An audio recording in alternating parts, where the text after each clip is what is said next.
Bienvenidos a una nueva edición de Diseño para Todos. En esta oportunidad vamos a ver cómo trabajar en una base de datos documental como MongoDB. Una base de datos MongoDB contiene colecciones que a su vez permiten almacenar una serie de documentos.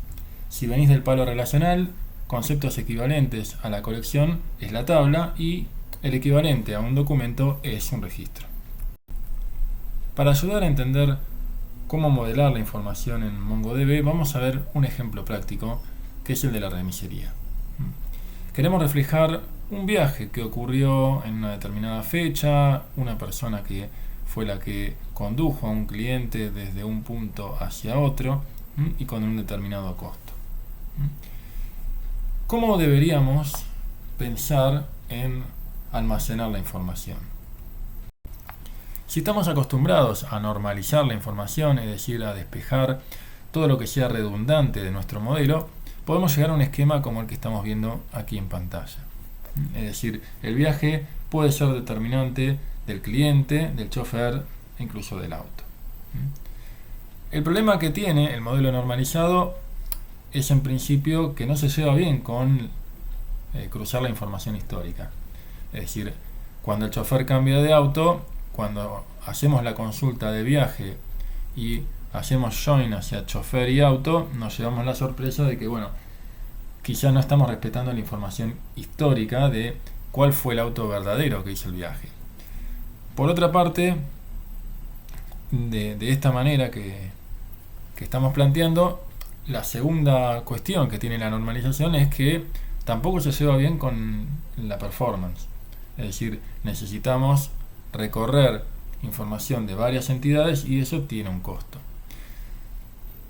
La tercera cuestión que es interesante comentar es que el modelo de MongoDB, al igual que muchos otros modelos de NoSQL, se llevan mucho mejor con la idea de la desnormalización porque justamente no tenemos el concepto de join. Es decir, en una consulta solamente podemos buscar información de un documento. Vamos a ver a continuación cómo es este modelo de documento y qué características tiene. En principio podemos decir que todo documento es en sí un JSON. El modelo de JSON permite atributos multivaluados, permite estructuras internas, es decir, fíjense que tenemos acá un chofer que a su vez tiene la información de un auto y podríamos tener también listas, algo que ya la primera forma normal está vetando para nuestro esquema relacional.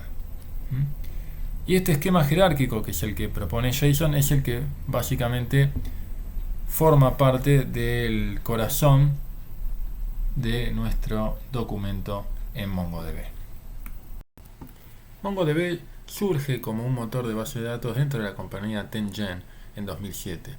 Luego, en 2009, se libera como proyecto open source y toma su nombre de la palabra humongous, que en inglés significa enorme.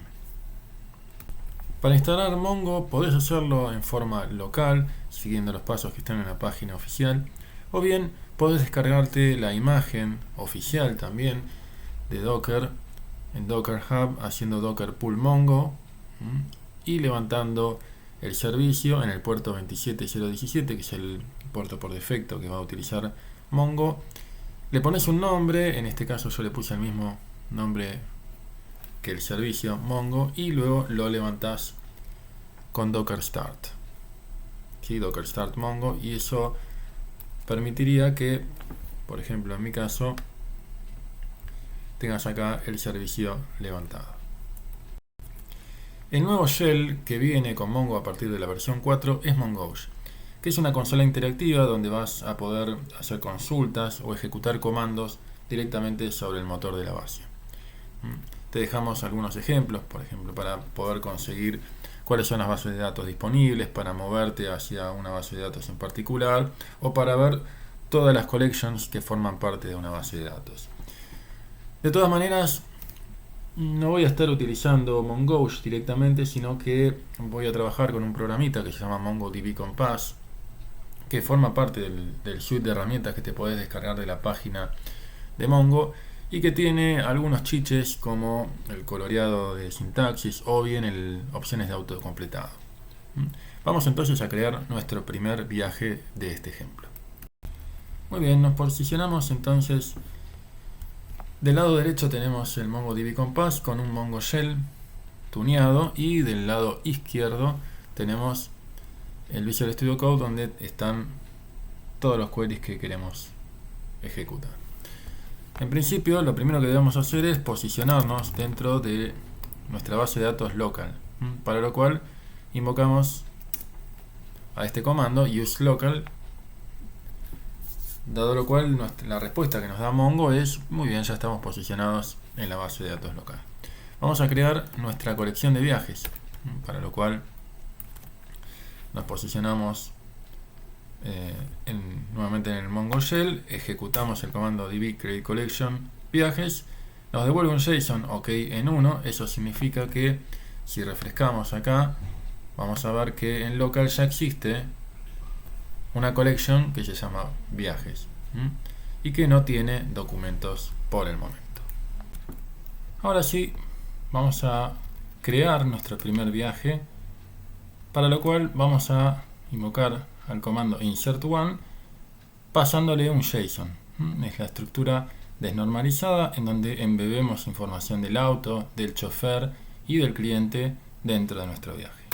Lo copiamos, nos vamos aquí, lo pegamos y ejecutamos para que nos devuelva el hash del nuevo objeto creado. Es decir, este nuevo registro podemos visualizarlo aquí haciendo un refresh, ¿sí? Y aquí lo vemos en formato más de registro, como el modelo relacional, o bien podemos hacerlo más al estilo JSON o mediante esta otra vista, ¿sí? Que permite navegar la información embebida de esta manera.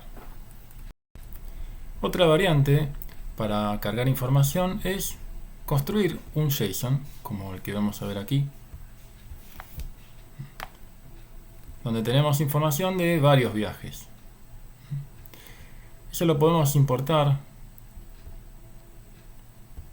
haciendo add data, ¿sí? Y mediante la opción import file vamos a ir a buscar este archivo,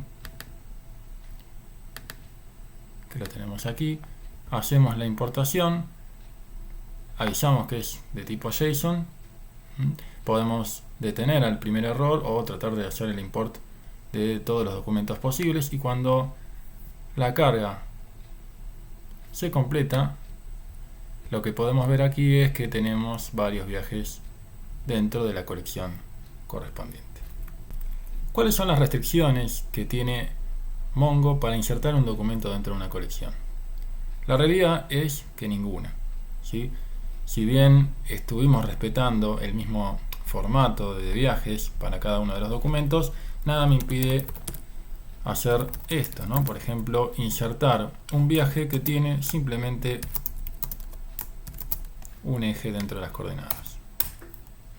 Aquí vemos que lo insertó perfectamente, refrescamos aquí y aparece nuestro octavo documento y vemos reflejada esa información que no tiene nada que ver con los 7 documentos anteriores.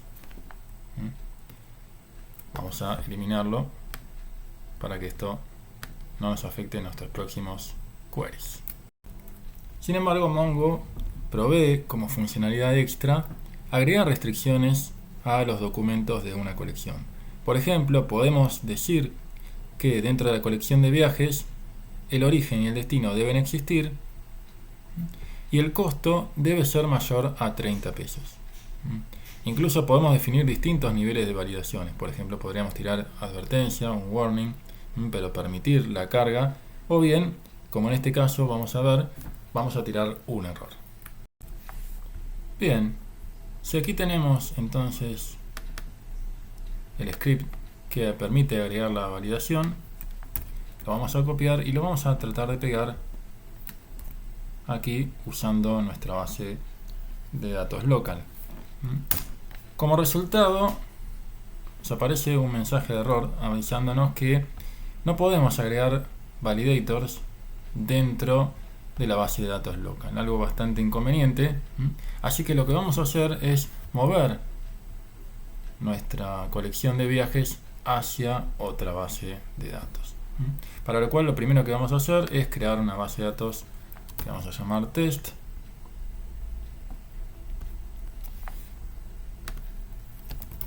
Le vamos a poner también aquí viajes, ¿sí? Y lo que vamos a hacer es copiar la información que tenemos aquí de viajes en local hacia test. Dentro de la solapa donde están los datos aparece este botón Export Collection. Le vamos a dar, como son pocos documentos, Export Full Collection. Vamos a seleccionar todos los campos. Nuestro output va a ser en un JSON. Y le vamos a dar, aquí dentro de Desktop vamos a crear nuestra colección de viajes en formato de JSON. Le damos a exportar. Y ahora sí, nos vamos acá a nuestra colección de viajes.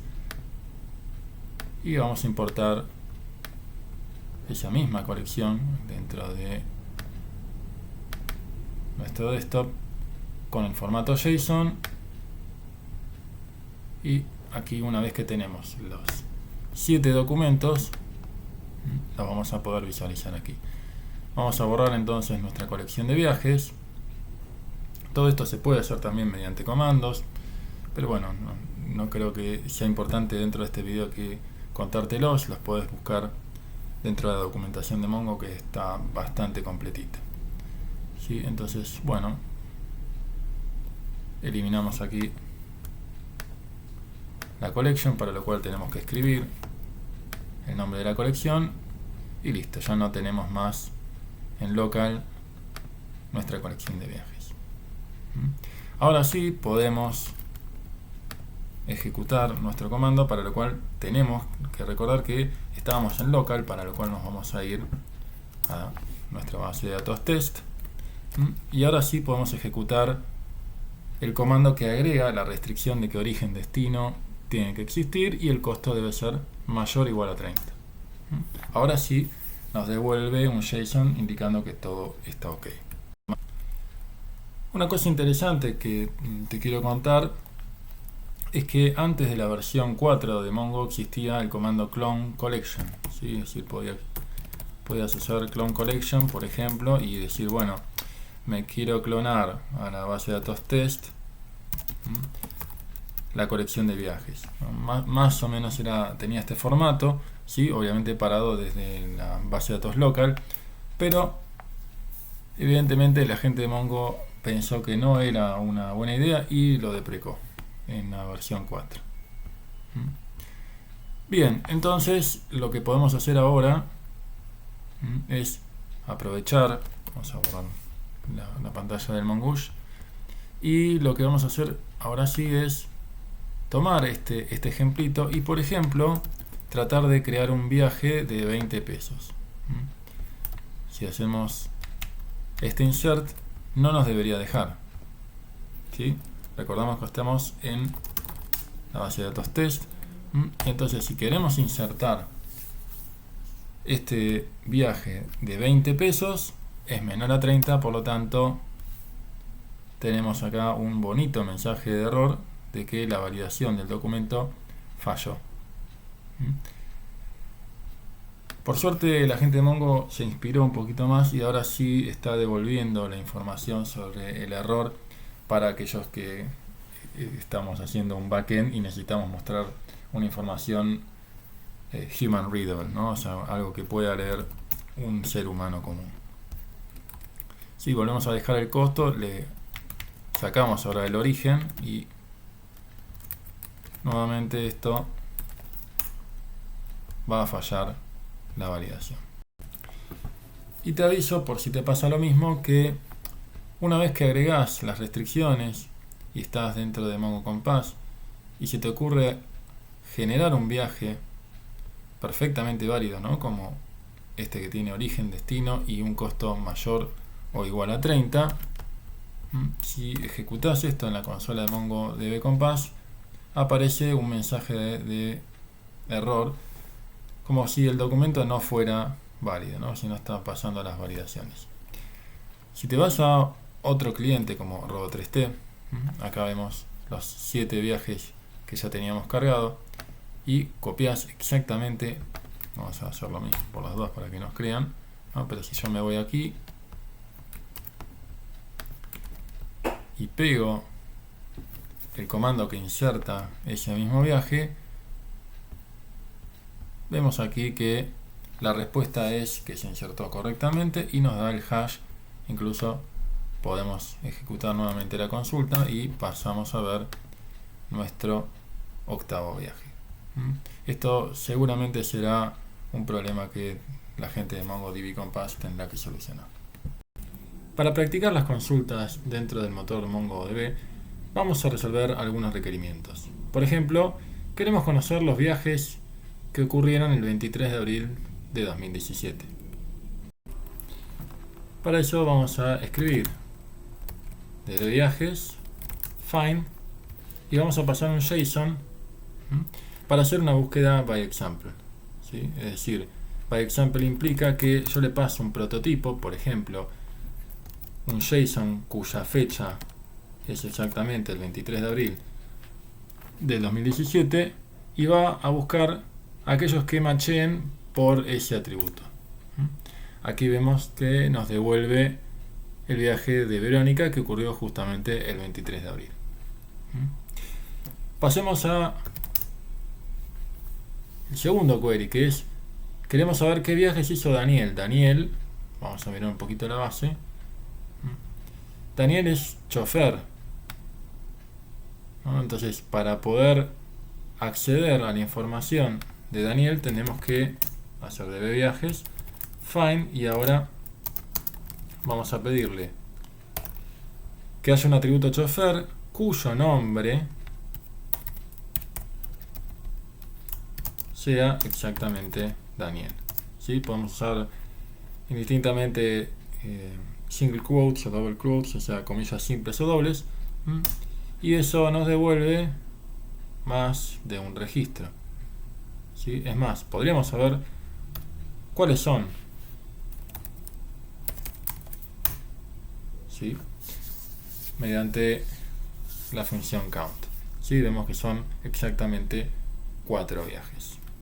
Y para conocer los viajes baratos que salieron menos de 70 pesos, podríamos decir, ok, entonces hago db viajes find y le paso costo 70 pesos. Bueno, eso no va a traer lo que nosotros queremos, porque lo que está buscando aquí el motor es aquellos viajes cuyo costo fue exactamente 70 pesos. Entonces, si queremos reemplazar esa consulta de igual por menor que, tenemos que utilizar un operador, ¿no? Y para eso tenemos que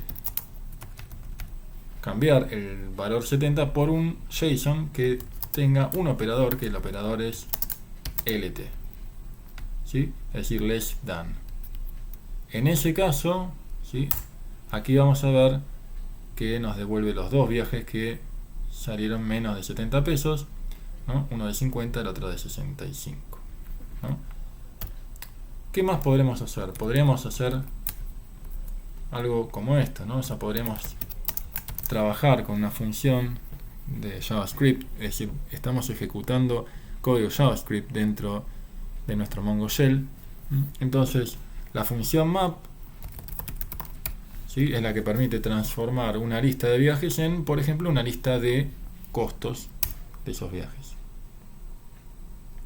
¿sí? Es decir, esto es perfectamente válido. Otra forma de resolverlo es, a partir del find, pasarle un segundo parámetro. En ese segundo parámetro lo que vamos a incluir es la proyección de cuáles son los atributos que queremos ver. Por ejemplo, el costo, ¿sí? Cuando lo ejecutamos, nos llevamos una sorpresa. Mongo incluyó el ID, el hash del identificador de cada uno de los documentos. Si trabajamos con esta variante de find, una cosa que debemos hacer es esconder el ID si es lo que nosotros queremos, ¿sí? Indicando en la proyección un 1 si queremos que aparezca el elemento, un 0 si queremos ocultarlo. De esta manera lo que estamos recibiendo aquí es un JSON con el atributo, que es, bueno, no es exactamente el mismo caso, ¿no?, del map, porque en el map devolvíamos simplemente los números. Pero bueno, es bastante similar, ¿no? Y otra cosa que también es interesante de contar es que existe la función sort, en la cual podemos ordenar los viajes por costo en forma descendente con -1 o ascendente con 1. ¿Sí? Veamos el primer caso, ¿no?, donde estamos viendo que aparece primero el costo mayor y si le ponemos 1 aparece primero el costo menor.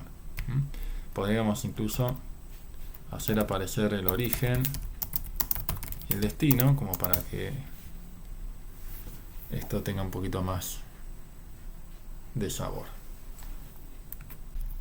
Como todo motor de base de datos, Mongo permite conocer su query plan, es decir, cuál es la estrategia que utiliza el motor para resolver una consulta. Pasemos a ver este pequeño ejemplo donde vamos a poder darnos cuenta de cómo resuelve el query plan MongoDB. Ejecutemos entonces el query plan de esta consulta. Quiero buscar ahora sí los viajes por fecha, pasándole el 23/4 del 2017. En lugar de ejecutarlo, le voy a pedir que me explique cuál es su query plan. Aquí vemos entonces que la estrategia ganadora incluye un collection scan, es decir, pasar a través de toda la colección buscando que el documento coincida con la fecha que nosotros le pasamos como parámetro. ¿Sí? La pregunta que nos podemos hacer es: ¿está bien? ¿Está mal? ¿Debería preocuparme por la performance o no? Bien, nuestro consejo es seguir el consejo de los sabios, que es evitar la optimización prematura, ¿no? Tenemos en este momento 7-8 documentos, no es el momento para tratar de ponernos a optimizar. Pero por motivos didácticos vamos a crear un índice por fecha sobre la colección de viajes y vamos a ver qué efecto tiene esto en nuestro query plan. Antes de crear el índice, te quería contar que en la solapa Explain Plan podés hacer la búsqueda ingresando el JSON con el valor a filtrar, hacer clic sobre el botón Explain y luego vas a ver la misma información que vimos recién en el Mongo Shell en forma visual.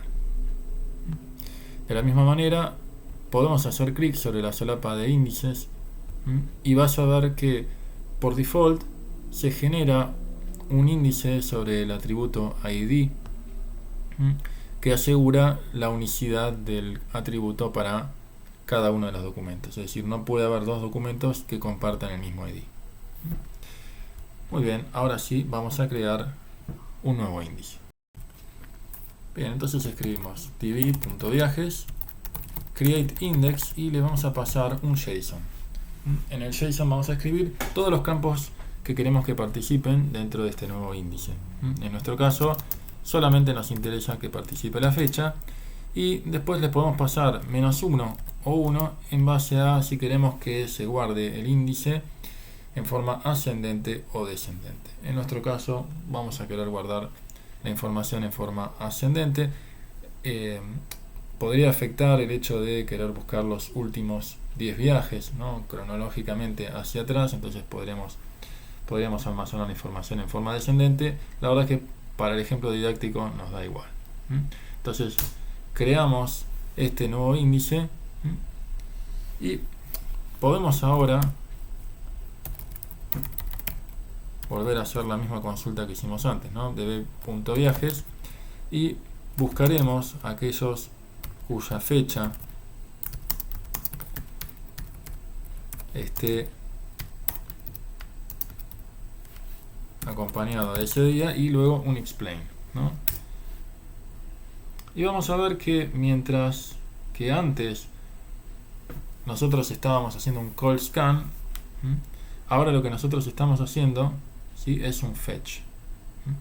Si vamos ahora, para que se vea un poquito mejor, a la solapa de explain plain que nos trae MongoDB Compass, y escribimos de nuevo la fecha, 23/4/2017, vamos a ver que ese fetch viene acompañado, ¿no?, de un index scan. Es decir, la búsqueda se hace a partir del índice y ya no sobre toda la colección. Esto, de nuevo, no van a notar cambios significativos en la performance, ¿no? Bueno, vayamos a ejecutar esto de nuevo. ¿Sí? Realmente no se va a notar demasiado, que es mucho más rápido respecto al query anterior. ¿Sí?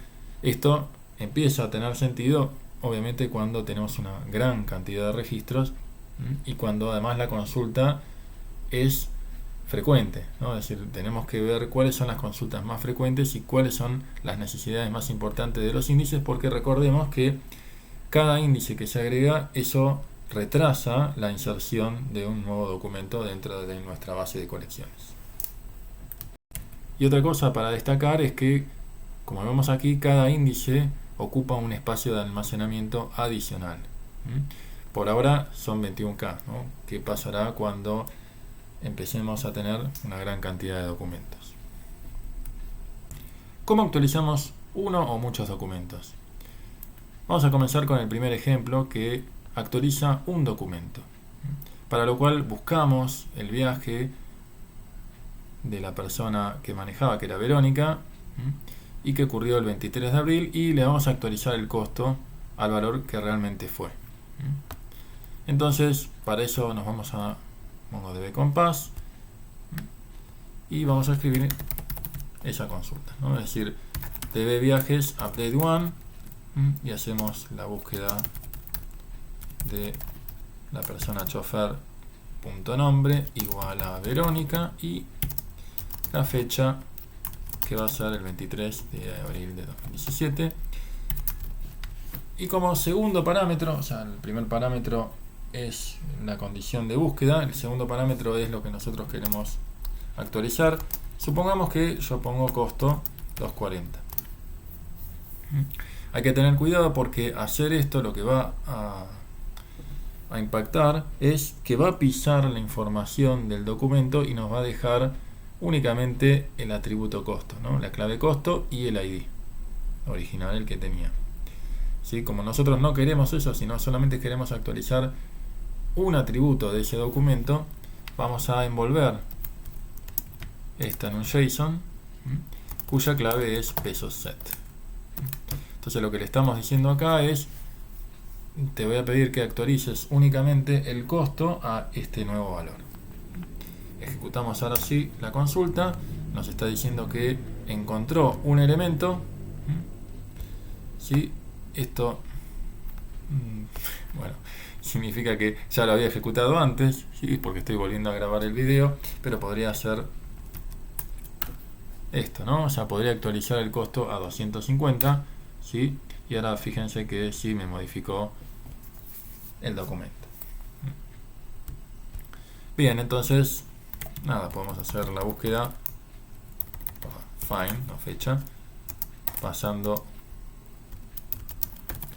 como parámetro la fecha. Sabemos que ese es el único viaje.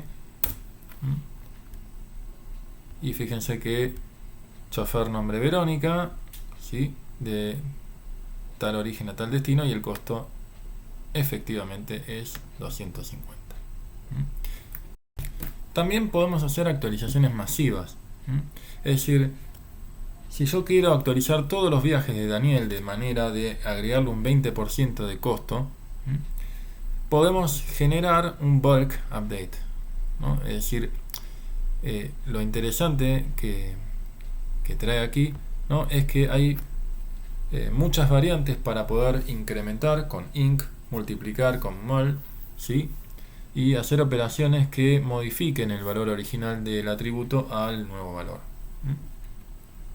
Veamos aquí que lo que hacemos es pedirle un objeto que justamente es el que sabe hacer las consultas masivas, hacer la búsqueda de todos los viajes, ¿sí? O sea, todos los viajes, ¿por qué? Porque esta variable bulk está asociada a db.viajes, ¿no? Entonces estamos buscando aquí todos los viajes cuyo nombre de chofer sea Daniel, y lo que vamos a hacer es pedirle que haga la actualización del costo al 1.2, ¿sí? Es decir, al 20% adicional de lo que ya tenía, ¿sí? Por eso, digamos, es 1.2 porque yo estoy multiplicando el costo original. Luego ejecuto la consulta y por último vamos a verificar que los costos son los que dicen ser. Muy bien, comenzamos primero viendo todos los viajes de Daniel, que son 4, ¿no?